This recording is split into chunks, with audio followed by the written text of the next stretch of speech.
Ingram's upset, pushes Harden. The technical foul. Then Ingram gets in the face of Jason. You know what? I think it was Harden behind Jason Phillips. That's why he went that way. But why did he push him to start with? Oh. And then Paul gets in the face. Rondo throws a punch. Paul throws a punch. Ingram comes in here. He throws a punch. They do have a timeout. Decide not to use it. Curry, way downtown. Bang!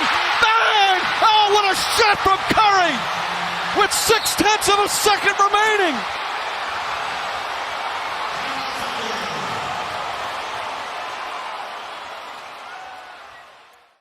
And all I can do here is just thank you guys. Thank you guys for all the years of support. Thank you guys for all the motivation. Thank you for all the inspiration. And, you know, what's funny,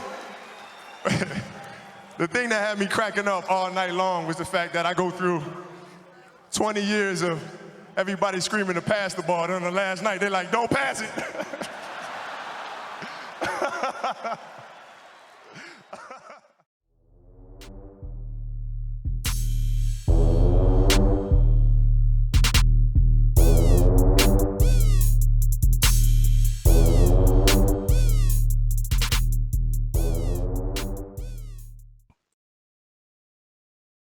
Our favorite NBA moments ever. Like, don't gotta be a playoff thing. It could be regular season, from the most random year, from the most random player. Does anything that sticks out to you that you'll always remember? I'm gonna start with Nico. I got a couple on, man. A couple Bulls moments. Well, I'm gonna start off with a Bulls moment. The series against Boston and Derrick Rose rookie year. What was that? 09. Yeah, the 09 yeah. first round Boston against the Bulls. Greatest playoff Crazy, series man. ever. As a Bulls fan, bro, like that shit was crazy to see all them overtimes. A 7-game shit, and we wasn't supposed to challenge We were them. supposed to get swept. Exactly. And then this was Derrick Rose rookie year. I always been a Derrick Rose fan, bro. So to see Derrick Rose go crazy, it's like not even forget the whole series. Like I'm basically the game that meant a lot was the first one when Derrick Rose tied the record with Kareem for the most points by a rookie and bust their ass. Man, that shit had me so happy, bro. Like being from Chicago, I felt so good to be a basketball player from Chicago to see Derrick Rose do it like how any nigga from Chicago would have did it. And then I'm gonna say, I know y'all probably feel the same. The Kobe against Utah, man. Hell yeah, man. The Kobe putting 60. Like I was on the bus coming home from work. I was on that bitch finna cry. Grown man finna cry, bro, seeing Kobe put 60 on them boys. So it was bittersweet. Me losing my favorite player and him going crazy, though. I'm like, man, Kobe just need to. At that point, I wanted Kobe to lead the Lakers, man, and go to another team and get a ring for that last year. Like, that shit hurt my heart to see him leave, but it was so cold, bro. So, yeah, them two moments from, like, two of my favorite players, to just see them go crazy, yeah, that meant a lot. One of my favorite moments. That was the most Kobe way to go out, wasn't it? Of course. Shoot every damn thing. Get out the way. And that's crazy. Like Kobe, the first time in his career, they like, no, shoot. Shoot. And he said that shit after the game. He was like, all my career, they've been telling me I need to pass it, but tonight they tell me, no, you shoot it. That shit was dope, I love man. that shit, man. Bobby?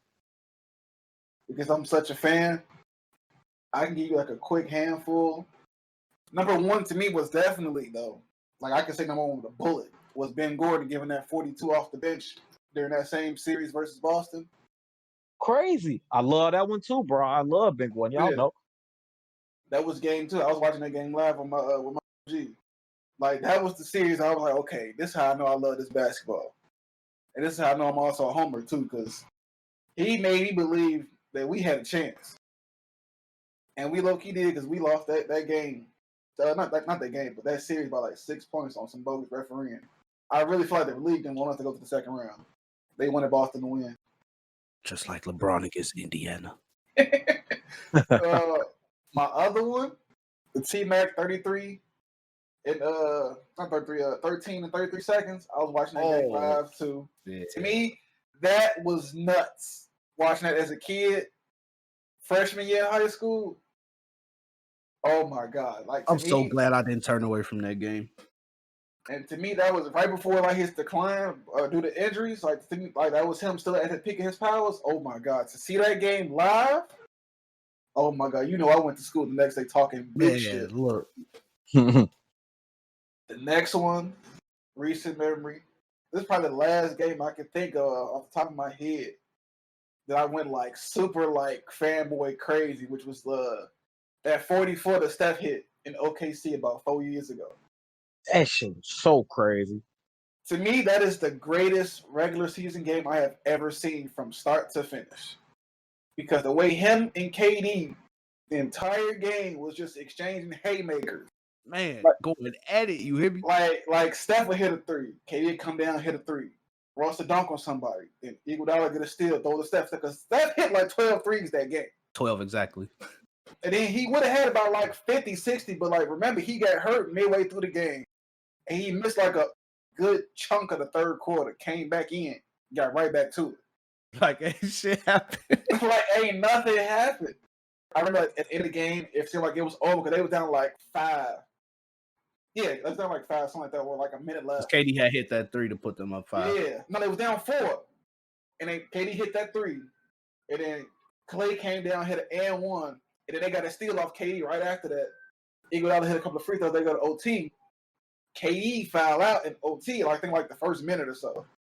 And so I'm like, okay, cool. Russ the only one. If Russ be Russ, we got this. But Russ was perfect Russ, so like he just started exchanging haymakers with Steph now. Then Russ forced up that double team 2-pointer. I remember like yesterday. Russ gonna Russ. Iguodala caught the rebound. I remember like it was yesterday. I'm at the bar with my OG. Not my OG, my homie, my roommate. He my roommate now.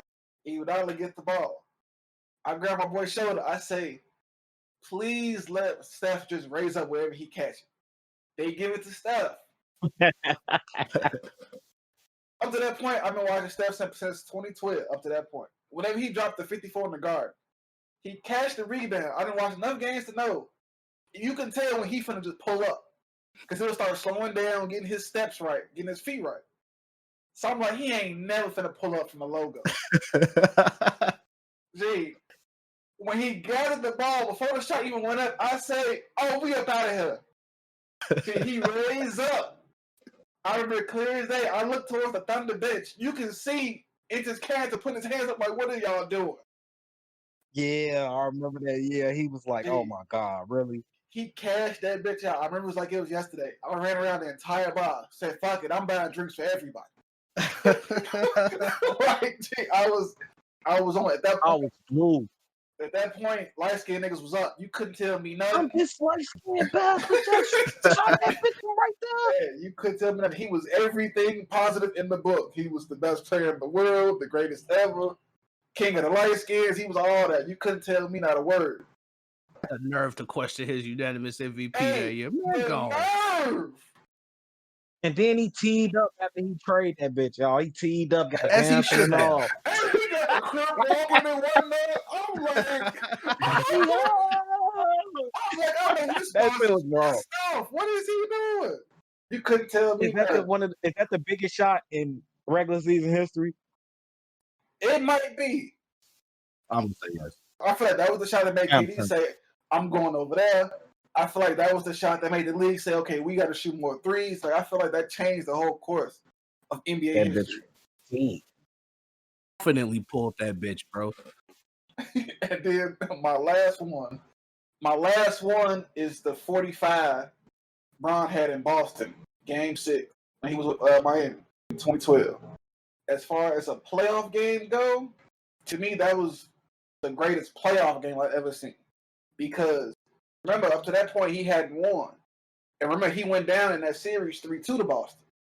And I remember for 2 days, all on talk media was, Yeah, he went stupid that game. I just had to think. Like, Yeah. oh yeah, he went crazy. remember on First Take and all them, Undisputed wasn't a thing back then, but it was First Take, it was NBA Countdown, it was Michael Wilbon, shows like that. Everybody was saying, Bron done for, it's over with.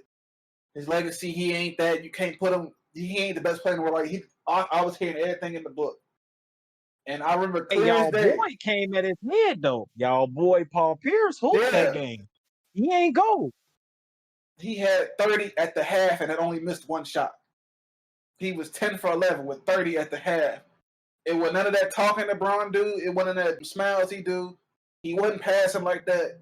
It was straight business. I'm here to hoop. Nothing more, nothing less. My boy. And he was like, every shot was better than the next. He's shooting wherever he catching it. Post up, double teams, raising up, one dribble handoffs. He was a man possessed. And like up to that point, I had never seen him like that. And like I He said, could have always been to me. with that pressure he had on him on that day, I'll never forget that one. That's when I was like, oh yeah, he got it now. It's a wrap for the rest of you niggas. I was blue, man. I did not like the Heat. I became a LeBron fan when his ass came back to Cleveland. So I know I was sick. Like, come on, Boston. How the fuck is y'all up 3-2 at the crib? He changed how he Yeah. played. He started facilitating. At that point, he was pure score.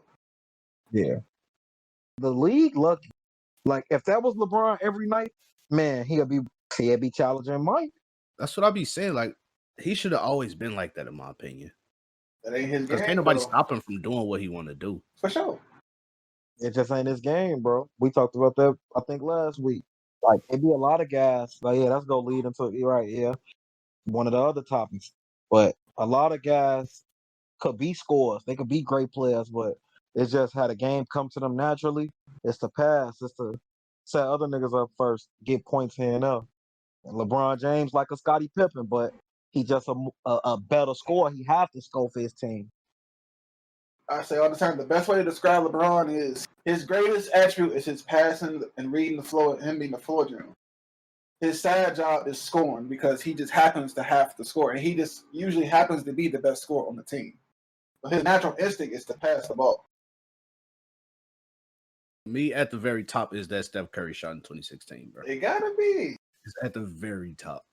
What made it even better was Mike Breen's call, bro. Like, he was hurt the fuck up. He gave the double bang. He don't do that for nobody. Oh, what a shot from Curry. I'll never forget Bro, that fucking that's shot, the man. man. It's the confidence that he pulled that bitch from how far he pulled it. Like, you know, when people usually shoot from that far, they heaving it. Man, he pulled that shit like a regular ass corner jump shot. He knew it was good Effortless. too. He was hard. Yeah, he was on one that whole game, bro. What if Steve Kerr would have called a timeout? Low key, that's what I was saying. Like, it wasn't registering to me in my head at first. Like, this is Steph shooting it. I'm like, why this nigga call a timeout? He had like 3 extra seconds. But, you know, Steph was like, I'm Steph Curry, bitch. That's why. Light skin shit. I got this, fellas. That's That how you know shit that's was trust, man. crazy. The coaching staff, bro. He like, fuck it. I'm gonna let you do you. I You trust know how you. many times I've seen Steve Kerr be like, what the fuck are you doing? Okay, never mind. Hey, once again. Like I spoke on before, that Kobe dunk over Emeka Okafor. I'm never gonna forget that. Oh my. Because I don't even remember Okafor being in the league no more after that. He ended that man's whole career. Definitely the Kobe last game in Utah. You say you almost cried. I did.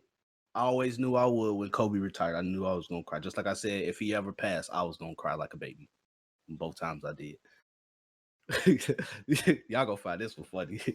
When Brandon Ingram got on that with James Harden. I was trying to think of a moment that I love to see when two I guys got love into it. I that couldn't shit, think man. of Because Yeah, Brandon bro. Ingram reminded me so much of me if I'm up at the park and a nigga keep calling foul. I get just like that. Like, bro, you ain't finna keep calling all these bitch ass fouls. See, I ain't And know he he was got doing moments sick of like that that. Hey, man, that's one of my favorites, bro. And then to top it all off, Rondo stole on CP3 ass, and I always hated CP3. Up to that point, I never liked CP3. So I was glad to see somebody put hands on him. He spit on him and stole on him. Like, how much more disrespectful can you get than spitting in a nigga face and then stealing on him? Oh my god. That's a tough list. When Dallas beat Miami in 2011, I ran up and down the block happy as fuck. All of LeBron's finals losses are my favorite moments. No, that's foul. Yep, I said it. That's foul. Yeah, you All foul right. for that. I can't even say no more than that. That's foul. Oh man, y'all know I never liked LeBron. I'm cool with him now. I kind of like LeBron now, but Because he gave you that ring and Kobe on him. that's the only reason. I ain't even gonna lie to you. Because if he had lost that ring, man, it wasn't gonna be no coming back for him. Especially to just Jimmy Butler. Boy, look here. Oh, and related to some of those LeBron's finals losses is both of KD's shots in both game threes of 17 and 18. That's fucked All up. right, goddamn, man. Yeah, you just kind of fucked me You up were with hater that. for real, huh? No, them shots was lit though. At 17, he drained it over LeBron, right? So at It 18, was they lit, but basically in damn. the same they basically in the same position. But I think Golden State was up 3 at the time, and they was like trying to put the game away. And LeBron switches Rodney Hood onto KD. He was like, "No, I'm cool. You can have it." He fucked Rodney Hood up. Hey, Man, lit. come That's on, how it man. went too. He had LeBron ISO'd up top, and LeBron backpedaled and patted Rodney Hood on the shoulder, like, "Hey, come No, get he didn't. They ran a pick and roll. They ran a screen and roll, and LeBron just easily didn't fight No, over they it. didn't run no real pick. Yes, Yeah. it They wasn't a were. He real could have pick, easily bro. fought It over was a that. brush off. He brushed it. It was He like was a like, little "Nope." brush. Yeah, it was like I'm not gonna He lie, said bro. no He was brush. like, no, I'm gonna let you handle this. Yeah, I'm not gonna lie. Bogus as hell. That's why it wasn't because it was KD like doing that shit to LeBron though. For it was specifically that moment where LeBron was like, "I'm cool." That shit had me crying, bro.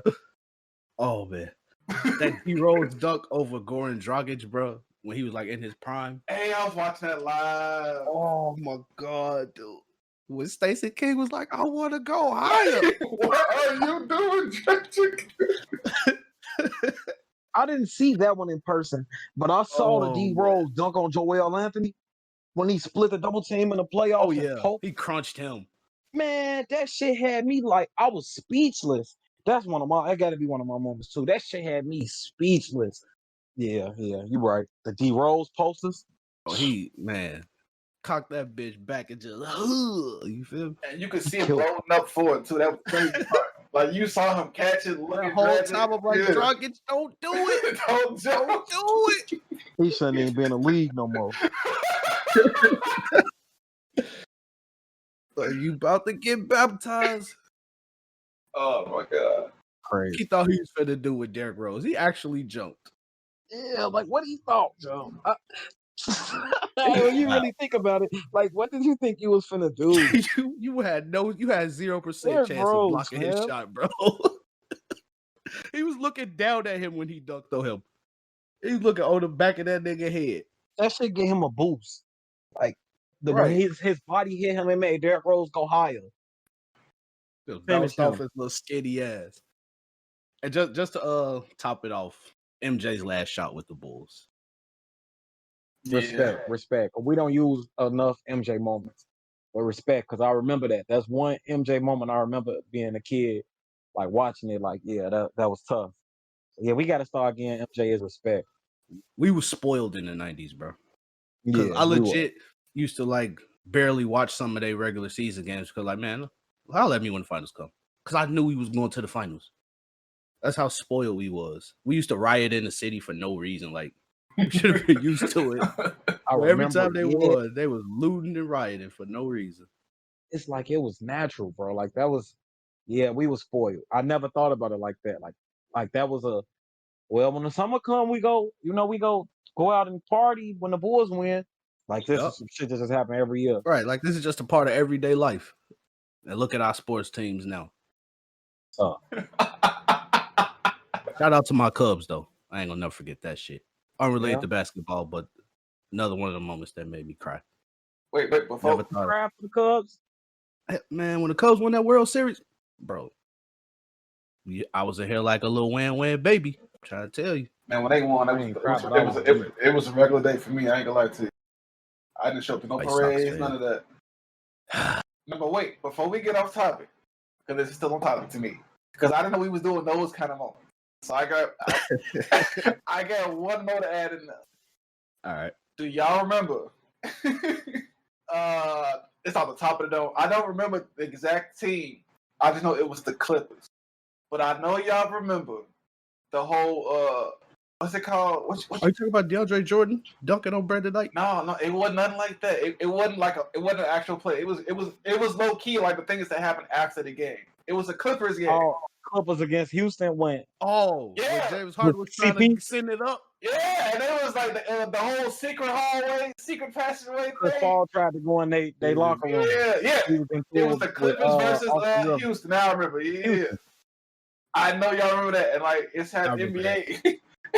They had to call the police. Hey, Chris, I I get to remember hear that Chris shit, Paul man. now like, hey man, I know how we could get to them niggas. This is a secret hallway over here. That nigga Austin Rivers ain't no shit. I'll knock his little ass out. They say Chris Paul, no, because they say Blake Griffin called the police on Chris Paul. You low key, you right. That was funny as hell. Yes, man. And they went on TV and they was like, I ain't never heard the term police presence used in a post game interview. Chris Paul and Trevor Ariza was on that. Oh my God. They say Hey, man. Arthur Rivers left for security and whatnot. I was just like, oh my God. Yeah, he His was the daddy one who probably started wasn't all the born. shit. His daddy probably was son. Get in that car, son. Oh my I God. don't know why you come over here messing with these nice people. Oh man, I thought it ended up. That was like an all-time night for me because I hadn't even seen the game, but I'd heard so much about what was going on. I tuned in and caught it as it was happening. Look, let me throw mans in then. Because I thought about the fights, that type of shit, but I couldn't think about one at that moment. And I don't know why I didn't think about this one because I spoke on the series. Where Kirk Henry squared up with Rondo. In the 09 playoffs, the best playoff series of all time. We got overtimes and we got that square up. Man, Joe, Probably that shit some was Kirk Henry, crazy. man. But they ain't touch each other up. But Kirk Henry wanted that. He wanted M1. He had time today. He had time today. I love Kirk Henry. Kirk can play on my team any day of the week Yes, man. He can play on my team. because he had that. By that point, he was full-blooded Chicago. I'll put him on anybody. He could guard anybody. I don't care who we going against. You can guard any point guard in the league history. You can guard him, Kirk. We'll guard anybody else. 6'4", long ass arms, quick Yeah, as he's hell on nice. defense. Yeah. Underrated. Thank you guys for watching. Be sure to comment some topics that you'd like for us to discuss in the future. Subscribe and turn on notifications to be up to date with all of our latest content. And we'll catch y'all in the next one.